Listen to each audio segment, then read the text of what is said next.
सुप्रभात प्यारे बच्चों, कैसे हैं आप। मैं ईश्वर से आशा करती हूँ कि आप सब घर पर स्वस्थ और सुरक्षित होंगे। आज हम करेंगे पाठ 9 शिष्टाचार। इस पाठ के माध्यम से लेखक ने बच्चों में शिष्टाचार के गुणों का विकास करने की कोशिश की है और इस पाठ के मुख्य पात्र हैं प्रदीप और भुवन। और लेखक ने यह भी समझाना चाहा है कि हमें अपने जीवन में अगर अच्छा बनना है तो हमारे अंदर शिष्टाचार के गुणों का होना बहुत अनिवार्य है। तो आज हम पढ़ेंगे पाठ 9 शिष्टाचार। पाठ 9 शिष्टाचार। मुख्य उद्देश्य बच्चों में शिष्टाचार के महत्व को समझाना और उन्हें अपने जीवन में धारण करना है। मेरे पड़ोस में 2 बच्चे रहते हैं, प्रदीप और भुवन। प्रदीप जब कभी मेरे पास आता है पहले हाथ जोड़कर नमस्ते करता है, फिर चाचा जी कहकर मुझसे बात करता है। बड़े ही मृदुल मीन्स मीठे और शांत स्वर में वह बोलता है, किंतु भुवन दूसरी ही तरह से बात करता है। दूर से ही चिल्लाता हुआ आता है, मुन्नी के बाबूजी, आपको मेरे बाबूजी बुला रहे हैं। अर्थात इसमें 2 बच्चे हैं, एक का नाम प्रदीप है, भुवन है। प्रदीप मीठा बोलता है, शांत स्वर में बोलता है, दूसरी तरफ भुवन चिल्लाता हुआ बोलता है। आसपास सभी लोग प्रदीप की प्रशंसा करते नहीं थकते और भुवन के व्यवहार पर सबको हंसी आ जाती है, क्योंकि भुवन चिल्ला करके बोलता है। यों भुवन पढ़ने में तेज और प्रदीप की अपेक्षा उसका स्वास्थ्य भी अधिक अच्छा है, फिर भी लोगों की प्रशंसा का पात्र प्रदीप ही है। अर्थात जो भुवन है वो हमेशा प्रदीप से अच्छे नंबर लेता है, अच्छे अंक लेता है, लेकिन सब लोग किसकी प्रशंसा करते हैं? प्रदीप की। इसके कारण प्रदीप का बोल और व्यवहार जो लोगों का मन लुभा लेता है। दूसरे शब्दों में यूँ कहें कि प्रदीप का व्यवहार शिष्ट है, जबकि भुवन का अशिष्ट। अशिष्ट मीन्स असभ्य। समाज में सभ्य बनकर रहने के लिए शिष्टाचार के नियम अवश्य जानने चाहिए और उन्हें अपनी आदत में सम्मिलित कर लेना चाहिए। यह भी ध्यान रखना चाहिए कि अलग अलग समाजों में शिष्टाचार के नियम भी भिन्न भिन्न मीन्स अलग अलग होते हैं। हर समाज के अपने नियम होते हैं, यद्यपि उनके आधार प्राय समान ही हैं। अर्थात चाहे समाज अलग अलग हैं, उनके नियम भिन्न भिन्न हैं, लेकिन उनका आधार जो है एक समान ही है। शिष्टाचार का पहला गुण है विनम्रता। विनम्रता हमारी वाणी और व्यवहार में घुली होनी चाहिए। इसीलिए किसी बड़े के बुलाने पर हाँ, अच्छा, क्या न कहकर हमें क्या कहना चाहिए? जी हाँ या जी नहीं कहना चाहिए।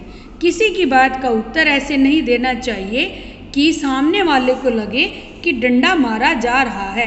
अर्थात हमें चिल्लाकर जवाब नहीं देना चाहिए, हमें बड़े ही मधुर स्वर में हाँ जी या जी नहीं कहना चाहिए। यही विनम्रता है। विनम्रता केवल, अब लेखक ने आगे बोला है कि विनम्रता हमें केवल बड़ों के प्रति नहीं दिखानी चाहिए, हम बराबर वालों और अपने से छोटों के प्रति भी नम्रता और स्नेह मीन्स प्यार का भाव होना चाहिए। सभी से बोलते हुए हमारी वाणी में मिठास रहनी चाहिए। कटुता या कर्कशता मीन्स कठोरपन नहीं होना चाहिए। कटुता मीन्स कड़वी। हमारी वाणी कैसी होनी चाहिए? मीठी होनी चाहिए। विनम्रता केवल भाषा की वस्तु नहीं, हमारे कर्म में भी विनम्रता होनी चाहिए। अपने यहाँ किसी के आने पर, अगर हमारे घर में कोई आता है तो हमें क्या करना चाहिए? हमें उसका प्रसन्नता से स्वागत और यथोचित मीन्स जितना उचित हो सके। हमें सत्कार मीन्स आदर, सत्कार को अंडरलाइन करेंगे, लिखेंगे आदर करना चाहिए।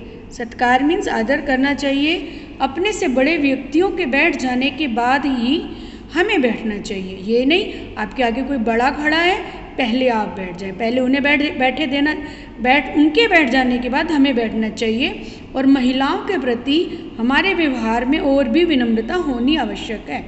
बस या रेल में किसी महिला को खड़ी देखकर अपनी सीट उन्हें बैठने के लिए दे देना शिष्ट आचरण है। अपने से बड़े व्यक्तियों के समाज में ठहाका लगाकर हंसना या जोर से बोलना अनुचित माना जाता है। इसी प्रकार बड़े लोगों के साथ चलते समय उनके आगे चलने लगना भी क्या है? अशिष्ट व्यवहार है, अर्थात अशिष्टता है।